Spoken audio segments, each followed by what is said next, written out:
Hi everyone, welcome back to our study of Mishnayot Masechet Berachot. Perek Vav, Mishnayot Daled and Hey are on tap for today. Mishnah Daled talks about more related to the Berachot of Borei Pri Ha'etz, Borei Pri Adama, and in here we're going to talk about prioritization of Berachot. When a person has many foods, which one should he make the Beracha upon? Hayu lefanav minim harbe. When a person has many different types of foods before him, which should he make the blessing upon? Yehuda says, if among the foods that he has before him that he wishes to eat from, there is a member from the species of 7 which are related to Eretz Yisrael, as Bartenura points out, the pasuk in Parashat Ekev mentions 7 special foods related to Eretz Yisrael: Hita, wheat; Se'ora, barley; Gefen, grapes of the vine; Te'ena, figs; Rimon, pomegranates; Zayit, which is olive oil; Temarim are dates. All of these are considered adife. They take priority according to the Yehuda because Eretz Yisrael was praised by these foods, and therefore the Yehuda says if among the foods that you have before you are a member of the 7 species, mevarech alav, he's going to make the beracha upon it. The rabbis say mevarech al eze mehem shirtzeh. The person makes the beracha upon whichever one he wants. Bartenura understands this to mean Haviv Adif, that the one that the person desires at that moment is considered Haviv, and that's what takes priority. And Bartenura notes Halacha kehachamim, that the Halacha follows Hachamim, that he may make on the one that he desires at that point, Haviv Adif. And we see that the Rambam rules this way as well. Before we get a little deeper into Halacha, we must first ascertain what types of foods we have before us. The Gemara has a lengthy discussion, but the accepted understanding of this Mishnah is that the Mishnah is talking about a situation where birchotehem shavot, where all of the foods before him have the same beracha. So for example, you have apples, which are ha'etz, and dates, which are also ha'etz. And upon that, the Yehuda and Hachamim argued, since a person is only going to make one beracha, borei pri ha'etz, to cover both foods, which one takes priority? Should he make the ha'etz on the dates, or should he make the ha'etz on the apples?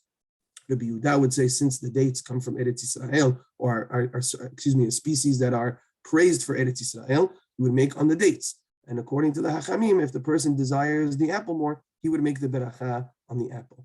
However, if en birchotehem shavot, if let's say you have 2 foods before you that have a different beracha, such as an olive and a radish, the olive is ha'etz, and the radish is ha'adama, well, then in the end of the day, the person is going to make a beracha on both species individually anyway.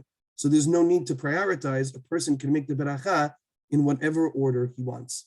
That being said, many poskim bring down that there is a pecking order to the berachot based on what is the most superior beracha, based on its specificity, and which are the more lower level berachot. So for example, they say hamotzi and borei minim mezonot and borei pri hagefen. These are more specific berachot, as we've seen already, and therefore they should go first. And She'akol Niyeh B'Dvaro is a later beracha, is more general and broad, and therefore is less chashuv and should go last. And really, therefore, according to most poskim, this only has ramification for etz and adama, and some people also throw in gefen as well when you're talking about birchotehem shavot or en birchotehem shavot. I'll read to you the language of Shulchan Aruch. Although Bartenura said halacha kehachamim, that Haviv Adif, Shulchan Aruch does not rule this way. In Siman Reshir Aleph 211 of Shulchan Aruch, Ora Hayim, laws of Kedima b'Birkat HaPirot, he writes, Hayu lefanav mineh perot harbeh. A person had many different fruits before him. Im birchotehem shavot, if they have the same beracha, v'yesh benehem minin shiv'ah, and among them there's one of the 7 species of Eretz Yisrael, magdim min shiv'ah. He holds min shiv'ah adif, af al pi she'eno haviv kemo hamin ha'achay. Even though it's not as beloved to him or desirable to him at that moment as the other species. V'im en benehem min shiv'ah, if he doesn't have a member of the 7 species, it's apples and oranges, makdim he haviv, he chooses the one that is most beloved to him. V'im en birchotehem shavot, if the blessings are not the same, as we gave the olive and radish case, afilu yesh behem mimin shiv'ah, even if there has one of the 7 species, kegon snon v'zayit, like a turnip and an olive, eze mehem shirtzeh yakdim, v'afilu eno haviv, then he can go in whatever one he wants, even if it's not the most desirable. He doesn't even have to think about it. And some say and others say that in that situation he should go with the one that's beloved to him. Chances are the one that he picks up first is the one that's beloved to him. However, v'nikra haviv, what's called haviv, hamin shiragil hiyot haviv alav, the one that he generally likes more, afilu im ata hafetz bamin hasheni, even if now he wants the other one. So one has to take into consideration what he typically likes, and that is what's considered haviv, and that's what he should put as a priority if birchotehim shavot, or if there's en benehim min shiva. But if birchotehim shavot and there's min shiva, then one should take the min shiva as a priority. Let's move to Mishnah He.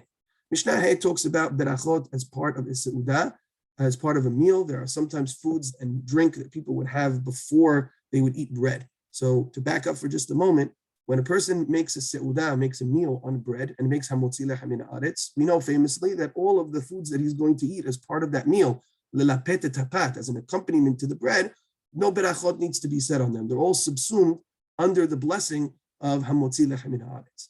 However, sometimes people would drink wine, let's say, before the meal began, or have a small appetizer before the meal begins in order to open up their appetite. Sometimes after they finish the meal and they've no longer had any more bread or not planning on having any more bread, they'll bring a dessert before Birkat HaMazon. That's food la'achar HaMazon. And the question is, what happens with berachot before and after the central meal with bread? How do we relate to these berachot? So that's what Mishnah He deals with.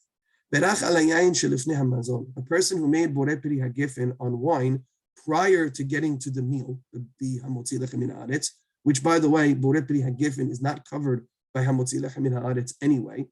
Patar et hayayin shel ha'achar hamazon. It covers the wine that he will drink after he is finished eating the meal, and kol sheken, and obviously the wine that he drinks during the meal. So one has borei peri hagefen before, it covers him for any wine that he's going to have throughout the meal and post-meal. Bartenura points out that this is only b'Shabbatot v'Yamim Tovim, on Shabbat and Yom Tov, sheregilim lekvoa al hayayin le'achar hamazon, that it is a custom, a common practice to establish themselves over wine and to have wine after the meal. Ukshebirech al hayayin lefnei hamazon, when a person made borei peri hagefen prior to the meal, he had in mind and knew that he would have dessert wine later on at post meal. But on other regular days where people don't typically have so much wine, especially after the meal, the wine that one drinks prior to the meal would not cover him for the wine that he's going to drink post-meal because he didn't have it in mind. And he would have to make another borei peri hagefen. But Tenura points out, achar hamazon means a situation with salku yedehem min hapat.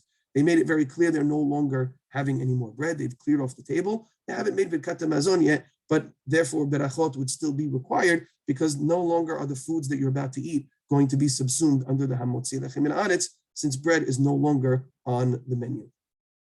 Back to the Mishnah. The Mishnah now talks about appetizers before, during, and after the meal. Berach ala parperet shelifnei hamazon.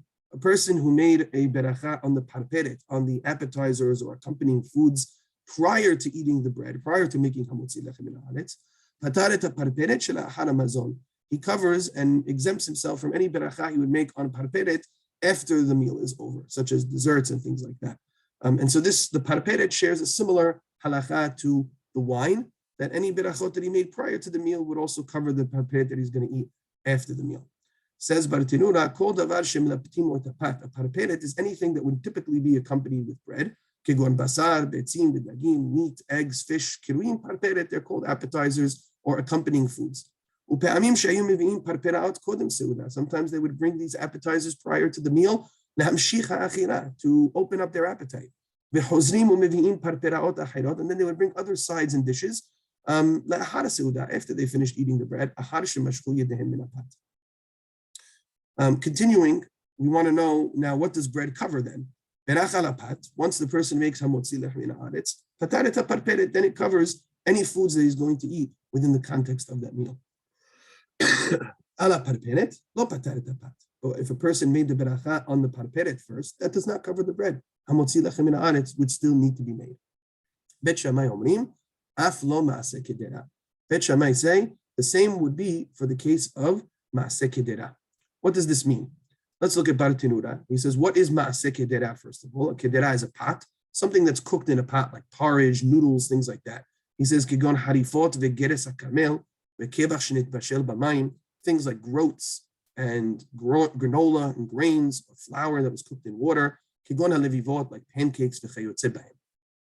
Be'itim mefarshe, some explain parperet imanitim. Some people explain that the parperet of the Mishnah is patat sinuma beke'ara. is bread that has been baked or cooked in a sauce or liquid, she'en ba mar'eh lechem, and the bread has now dissolved, that the beracha would normally be borei minei mezonot. And therefore, what's the chidush over here? Now we understand why the Mishnah needs to tell this to us. The Mishnah is coming to teach us if you made borei minei mezonot on this parperet, which is really bread, just it's dissolved, you may have thought, well, technically it's bread, so why shouldn't it cover the actual bread, even though it's not hamotzi dachamin? It's the chidush is no, it does not cover the bread. Afal gav dehina memin pat, even though it's also a species of bread. Aval maaseh kedera patal, but it does cover the maaseh kedera, other noodles and stuff like that. Which means if a person had this dissolved bread soup thing, or pancakes that have been broken down into a porridgey consistency, and he made borei minei mezonot, that would cover. That would be covered, by any parperet, any other types of mizonot things.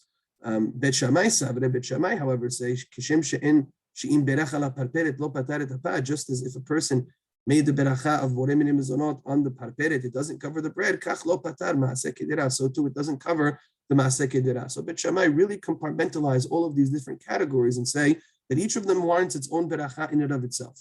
The parperet, which is the bread that's dissolved, the maaseh kedera, which is more the pancakey, noodly, groats thing, which is more mizonot, and bread, all of them are separate categories and require their own beracha.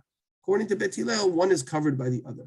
So if you did the maaseh kedera, the parperet first, then you'd have to make hamotzi. But if you made hamotzi, it covers everything no matter what. And the parperet would also cover the maaseh kedera. Once you make borei minei mezonot on one thing, it covers anything else, which would also be borei minei mezonot. And that's the takeaway for us, that once a person makes one beracha and has in mind other things that have a similar beracha, then they are covered by the first beracha that the person makes. The wine being the same example. If a person, however, did not have it in mind, like we said, the yain shedifnei mazon and achar mazon, then he'd have to make a new beracha because he didn't have in mind that same thing that was coming before him. Baruch Adonai le'olam, amen.